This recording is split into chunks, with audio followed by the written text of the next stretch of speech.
Muito bem, estamos aqui para mais um episódio da nossa dissecção metálica. E qual será a banda de hoje? Dica, né? É um ex-integrante de uma banda muito famosa e quando saiu dela pela primeira vez, resolveu investir aí numa carreira com outro grupo, né? Mas com destaque ao seu instrumento, né? Um metal um pouco mais moderno, né? Chegou a lançar alguns álbuns, mas já debandou, né? Se você disse Dave Lombardo, você acertou, sim! Estamos falando do Grip Inc., né?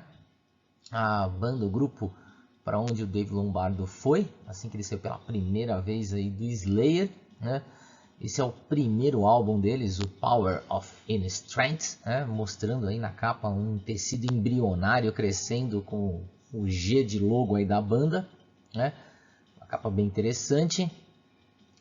Eles participaram aí de algumas coletâneas, lá em 95, né? do Dynamo Open Air, o 10º aniversário, né? Esse álbum até gerou um vídeo, né, dos videoclipes aí para a faixa Ostracized, né? E depois esse álbum até chegou a ser relançado lá em 2001, bom? Mas o que interessa é falar desse Power of Inner Strength, né? Então o poder da sua força interior aí. Uma coisa curiosa desse álbum é que eles chegaram a gravar um cover, né, da Painting Black do Rolling Stones, né? Mas na versão que eu tenho aqui não aparece esse cover, né, que seria a 13ª faixa. Então vamos dar uma olhadinha aí nos detalhes deste lançamento. Então aqui está, né, aqui o background, né, a capinha de trás, essa versão nacional que saiu aqui no nosso país, com as 11 faixas, né, e aí os componentes da banda. Só lembrando que inicialmente, né, esse projeto aí, o Grip Inc., era para ser junto com o Bob Gustafson, né, do Overkill, né, o guitarrista que também saiu, e aí entrou o Valdemar Sorita, né, para substituir o cara que tocou no Despair, Exorder, né, também até no Overkill, também tocou com Therion, então um cara bem conhecido aí, mas ele é mais conhecido como produtor, né, do que instrumentista, mas enfim. Então temos aí na formação, né, o Dave Lombardo, né, que arregaça muito aí nesse álbum, né? Ele é claro, ele é óbvio, ele é o destaque do álbum, né? O Valdemar Sorita, né, nas guitarras faz aquele trabalho basicão, né, mas manda muito bem. E completando a equipe o Jason Vybrooks no baixo, né, e o Gus Chambers no vocal, que é, eu acho que o calcanhar de Aquiles aí da banda, né? O Jason, né, também, o baixista, tocou no Exorder, em algumas outras bandas, e o Gus Chambers, né, tocou em bandas mais inexpressivas, né, não tão conhecidas assim. Mesmo assim, temos aí, né, 11 faixas para dar uma dissecada nesse álbum de estreia do Grip Inc. Aqui está então o logotipo deles, né? Interessante. E aí o álbum em si. E vamos lá então, aqui a página de agradecimentos, de produção, né? Então acho que o principal que a gente olhar, né, é a produção, né, da banda, que ficou em cargo aí do Valdemar Sorita, né? Um grande produtor aí, bem conhecido já no meio metálico, né? O Dave Lombardo, é claro, vai ser o destaque, né? Ele aparece lá, está em primeiro ali nos agradecimentos, né? Então vamos dar uma olhadinha no que temos, né, faixa a faixa, né?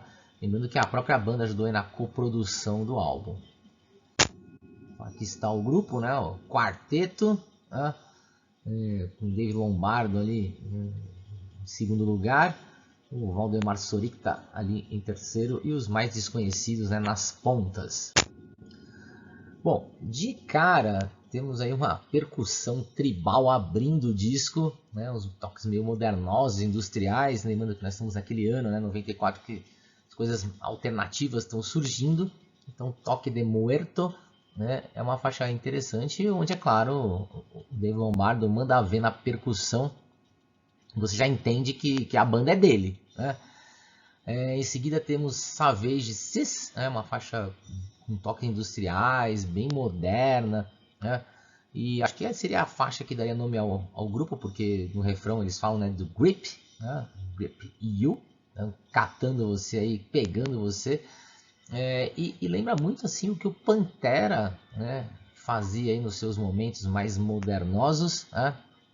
Só com vocais menos exponenciais, assim, vocais não tão agressivos, vocais, eu diria, meia boca, tá ok, né?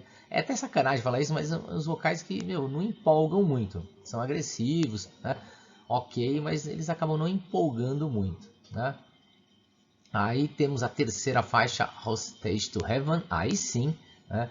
Trasheira mesmo, Trash a la Slayer, é um destaque do álbum aí, gostei pra caramba, né?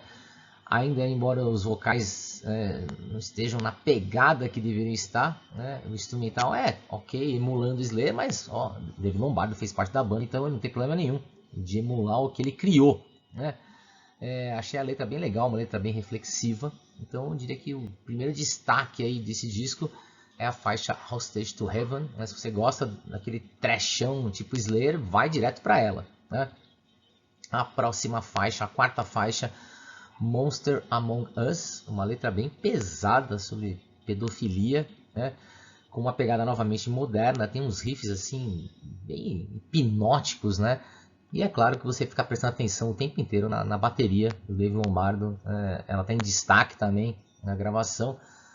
Tem uns versos assim um pouco mais acústicos, com trechos mais recheados de viradas de bateria. Então, se você é fã do Dave Lombardo, você é fã de bateria, você vai gostar dessa música também, né?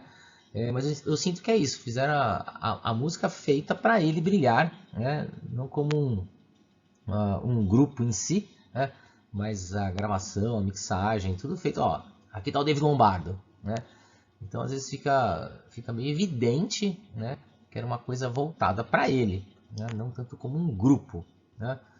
Mas fica como curioso então essa faixa, né? Também, se você achar que se você gosta disso, vale a pena você dar uma escutada nela com atenção. A próxima faixa, a quinta faixa, Guilty of Innocence, né? Tem um pouquinho aí de thrash no seu DNA, com toques modernos, principalmente pelas vocalizações gritadas aí, né? Então tá um pouquinho fora do meu gosto pessoal, né? Innate Affliction também, outra que vai nessa característica mais moderna, cheia de groove, arrastadona, construção vocal super modernosa, tá? Eu acho que essa talvez seja a mais moderna de todo o disco, né? Ou seja, que eu menos gostei, tá? E abre alas aí para Colors of Death, tá? Que é outro destaque. Gostei também dessa faixa, seria a segunda que eu achei bem legal, né? De novo, feita para o Dave Lombardo, né? No começo a gente já começa mostrando a percussão destacada aí, depois vai para um thrash metal de novo a la Slayer, né? Só que como ela vai variando bastante, eu gostei muito pelas variações instrumentais. Eu achei que uma faixa bem legal, assim, bem criativa. Seria para mim a melhor do álbum, né? Colors of Death. Então, se você tiver que escolher, né, uma para esse álbum, vai lá, escuta Colors of Death, né? Eu acho que é a melhor desse disco. A faixa seguinte é que deu origem ao videoclipe, né, Ostracized, né? Ela vai numa linha mais metálica mesmo, aquela métrica do Metallica de vocalização. Tem um certo clima de Annihilator também, do Alison Hell, né, pelos vocais. É uma faixa boa, uma faixa ok, né? Mas como eu falei, ela acaba lembrando muitas outras coisas e fica perdida aí nas lembranças, né? Então, mas de repente é uma faixa também para você prestar atenção. Terminando aí o álbum, temos Kiss the Seat, né? Aquela intro acústica, com um ar mais moderno novamente, aqueles vocais à la Pantera. Então mais uma que eu pulei, né? Deixei para lá, assim como Erect War Chants, né? Novamente com aquelas batidonas tribais, muita percussão, né? Mas é uma versão groove de uma mistura aí de meio Slayer com Pantera, né? Então, embora tenha muita bateria e muito destaque, né, para as percussões, acabou ficando meio cansativo para o meu gosto, né? E o álbum fecha com The Longest Hit, né? mais uma que vai repetindo a fórmula aí do groove moderno até exaustão, né? Só é interessante pela percussão mesmo, pelo trabalho de bateria, né? No final tem aqueles barulhinhos chatinhos industriais. Então começa a ficar uma coisa muito cansativa, repetitiva, né? E aí dissecamos as 11 faixas desse trabalho de estreia do Grip Inc., a banda do Dave Lombardo, né? Então vamos falar um pouquinho das notas que eu cheguei à conclusão aqui, né? Lembrando, opinião pessoal minha, né? Arte legal, a capa, gostei da capa, mas podia ter algumas outras coisas ali, né? Achei interessante a ideia do embrião ali com o logotipo, mas só isso, né? Nada demais também, né?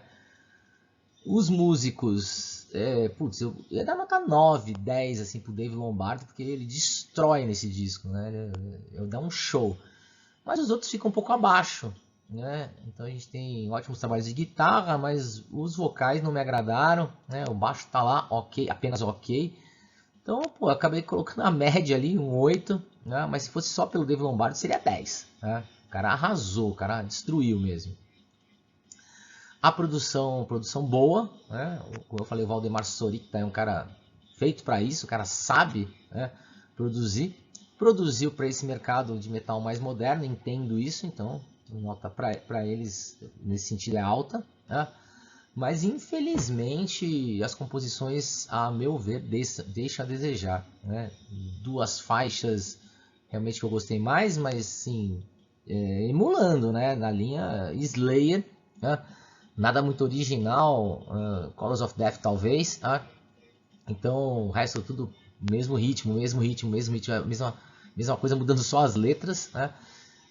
Claro, com destaque para a bateria, de novo, do Dave Lombardo, né? Com isso, nós ficamos com uma média geral aí 6,8, ou seja, né, um disco que está ali querendo subir de posição, querendo atingir um patamar maior, mas para mim muito mediano, né?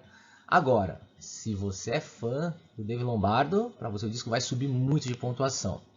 Se você é fã de Pantera, de grupos mais modernos, vai subir muito a pontuação. Então, vai muito aí do seu gosto pessoal, você entender, né, sobre esse álbum. Então, minha sugestão é que, nesse caso específico, escute, né, algumas dessas músicas que eu citei aí, ou, né, o álbum inteiro, para ver se você concorda ou não comigo em relação a essa nota, né, do álbum de estreia do Grip Inc. Ok? Ficamos por aqui. Até a próxima. Não esqueça de deixar seu comentário, reclamação, dúvidas, sugestões, tá, para um próximo álbum dissecado. Até!